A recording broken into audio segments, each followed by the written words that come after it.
Bonjour à tous. Voilà. Aujourd'hui, je vais vous montrer un insecte ravageur qui attaque la pomme de terre. Donc, cet insecte s'appelle le dorifort. Le dorifort est d'origine d'Amérique. Elle a été introduite en France dans la région de Bordeaux en 1922 et s'est généralisée sur le territoire français puis européen dès 1940. Elle se nourrit des feuilles de plantes de famille de la pomme de terre. C'est tous les solanacées, la famille solanacée. Elle peut donc également s'attaquer aux cultures d'aubergines et plus rarement de tomates. Sa pollution mène rapidement à la destruction de la culture. La carte d'identité de ce ravageur, c'est le type, c'est insecte coléoptère. Le nom scientifique, c'est l'Epitinotarsa de Seliminiata. C'est compliqué le nom scientifique. La période à risque pour les pommes de terre, c'est avril, mai, juin, juillet, août et septembre. Conservation hivernale, c'est adulte hivernant. L'organe sensible de la plante, c'est les feuilles, le feuillage. Le stade sensible du végétal, c'est tout.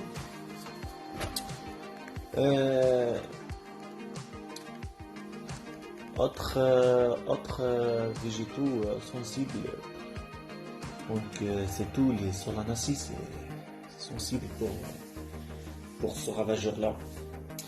Donc les symptômes et les dégâts que laisse ce ravageur, après l'éclosion des feuilles, les larves rongent les feuilles avant de s'enfoncer dans le sol pour se transformer en adultes. Ces adultes dévorent à leur tour les feuilles des plantes de pommes de terre. Elles détruisent partiellement ou total le feuillage de la pomme de terre et des autres plantes hautes, l'aubergine, tomate, de la dône, morée.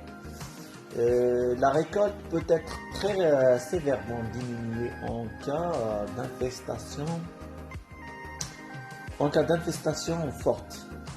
Les tiges et les tubercules exposés à l'air libre peuvent également être attaqués.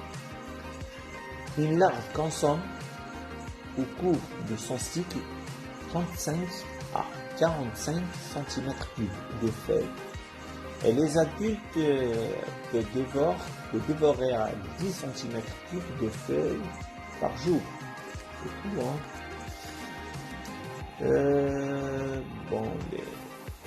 La culture de pommes de terre, elle peut supporter un certain niveau de défoliation sans perte de récolte. Le dorifort est également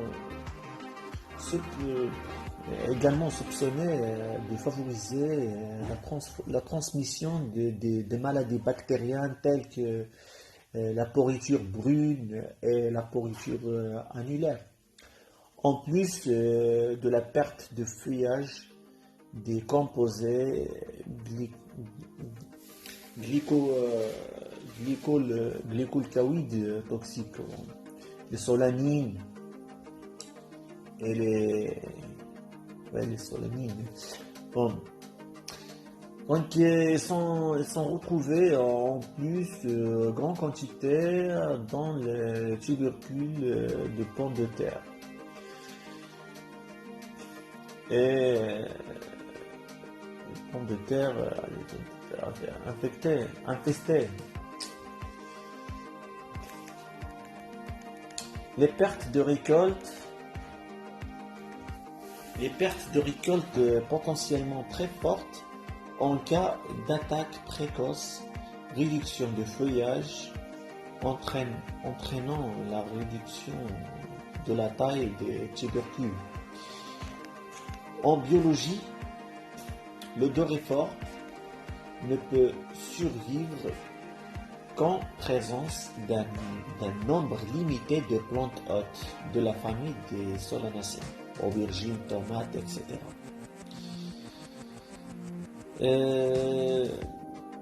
Mais avec une nette préférence pour la pomme de terre.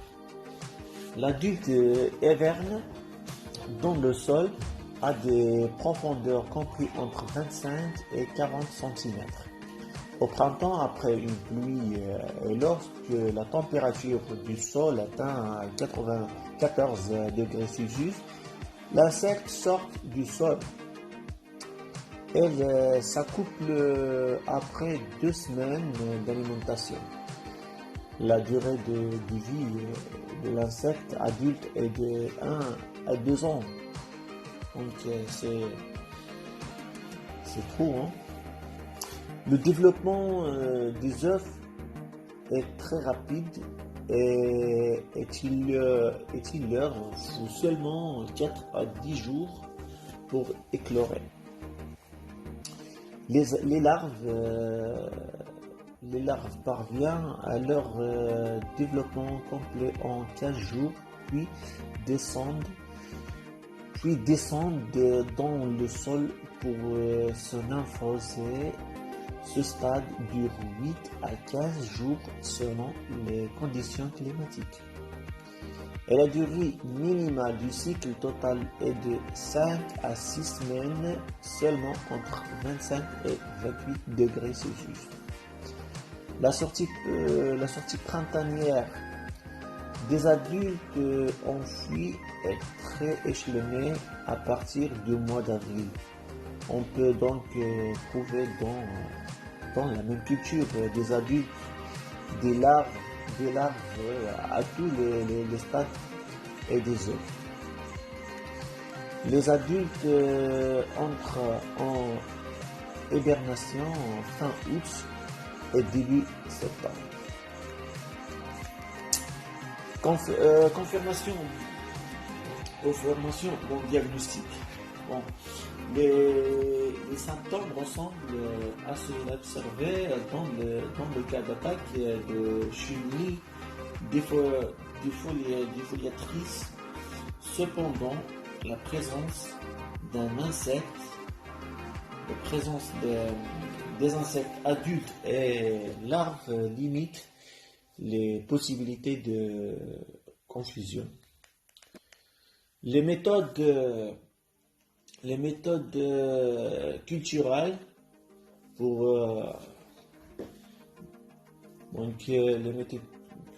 c'est détruire manuellement les insectes adultes, les larves et les œufs. Favoriser la plantation précoce. Surveiller les cultures tardives d'aubergines et de tomates. Pratiquer, si possible, la rotation des cultures pour éviter de planter des pommes de terre tous les années. Et voilà, la vidéo arrive à sa fin. J'espère que vous l'avez aimé. N'oubliez pas de vous abonner à ma chaîne et laissez-moi un commentaire pour me dire comment vous avez trouvé ma vidéo et un petit pouce bleu au passage. À très vite les amis.